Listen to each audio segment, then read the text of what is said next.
Hi everybody, thank you for joining me. Please don't forget to subscribe to the channel, give us a like, leave us some comments, and share these videos. Today guys, I'm going to show you how to update the Ri4000 using a USB thumb drive. So to do that guys, we're going to go to the Ricoh website, which is RicohDTG.com. We're going to go and open their website. We're going to go to downloads and then scroll down to downloads again. We're going to select the unit, which is going to be the Ri2000, and then we're going to reselect downloads.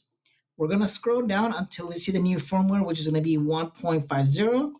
Going to download that one. Once it's downloaded, we're going to go to a downloads folder and we're going to extract that file. So we're going to scroll down to our downloads right here. You guys can see the file right here. I'm going to go ahead and right click on it. I'm going to extract. I'm going to go to replace this. I already did this once. I'm going to replace that file. So you should have this file right here like this extracted. We're going to go ahead and open that file up and then open this here, the Ri2000 updater. We're going to confirm that we have these options here. So we should have 1, 2, 3, 4, and 5 things here. Once this is confirmed, we're going to hit the little back arrow and we're going to have back to this folder right here. Okay, so we're going to go ahead and right click on this one. We're going to copy it. We're going to go to our USB drive, which mine is going to be the F drive. So we're going to go ahead and right click on, I'm going to right click on here again, and I'm going to select paste. Okay, once it's pasted, you'll see right here is Ri2000 updater, and I got this cool little gear looking display there, some little writing right there. Okay, once we have this copied onto our USB drive, we're going to go over to the printer and we're going to do the update. Okay, guys, so let's go ahead and head over to the printer. Alrighty guys, so here's my Ri2000. I'm going to get my USB. I'm going to go and insert it into the USB slot. I'm going to give it a couple of seconds for my unit to read the USB. Once the light stops flashing, we're going to go into the options menu and do the update, okay? So you guys can see here, my light stops flashing. My unit says ready. I'm going to go ahead into my gear menu towards the bottom right. I'm going to go to options. I'm going to go to my second page and I'm going to find my icon that says USB update. Go ahead and select that one and press yes. Now the unit will take a couple of minutes, guys, to update. It's going to go through a few of them, but once it's done, it's going to go ahead and just come back to the main panel, okay? So right now, guys, we're just going to let it run this little process right now. Once it gets ready to update, you're going to get this other display that's going to say it's removing a software or firmware and installing a different one. It's going to ask you to install it. We're going to hit install, and then once it's done running the installs, we're going to go ahead and press open. Okay, so right now, it's going to replace the application, okay, and I'm going to select install. Again, guys, I'm going to let it run through its process. It will take a few minutes, sometimes about 5 minutes it takes to finish the whole process. But then once it's done, it should come back to the main display panel. Okay, here we go. So I'm going to press open. And again, guys, I'm just going to let it do its thing and let it update. It is going to say updating a couple of times.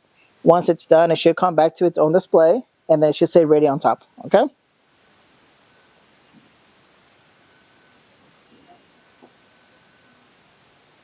Now, some of the things that can prevent you guys from updating your units is if you have some kind of error code that's preventing it from doing its regular boot up.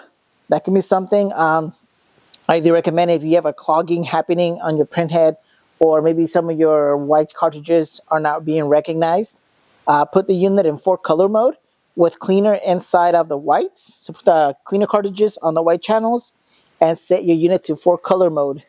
I'll go ahead and show you guys how to set the unit in 4-color mode as soon as it's done updating, so that way you guys can run this update.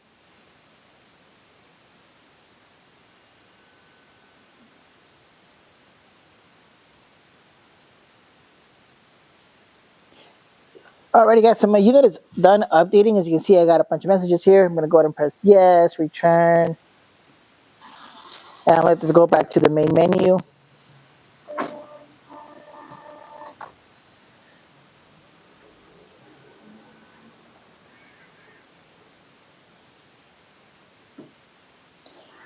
Alrighty guys, so to set the unit in 4-color mode, again, you want to remove the white ink cartridges and you want to put the cleaners in there, and we're going to go into the maintenance menu.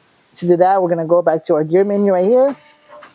We're going to tap this code, which is 1 tap above ink path, twice above options, once above information. It doesn't take us to the service menu. Here, we're going to go to printer system.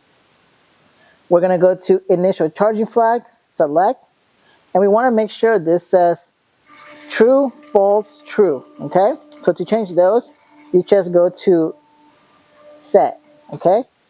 The machine is busy, so it's gonna let me do it, but you go to set to make that become true, and that one true. Once those are set, you're gonna go ahead and you're gonna press return, return, return, all the way back to the main menu. There is another video that I'll link on here that shows you how to do that without having the unit saying that it's waiting, but that's how you do that. Okay, guys? Now again, guys, if you guys have any kind of error codes, you do want to set the unit in 4-color mode with cleaner in there, so that way you can run your updates. Alright guys, well thank you for joining me today. Please forget to subscribe to the channel. Once again, give us a like, leave us some comments, and share these videos, and we'll see you guys next time.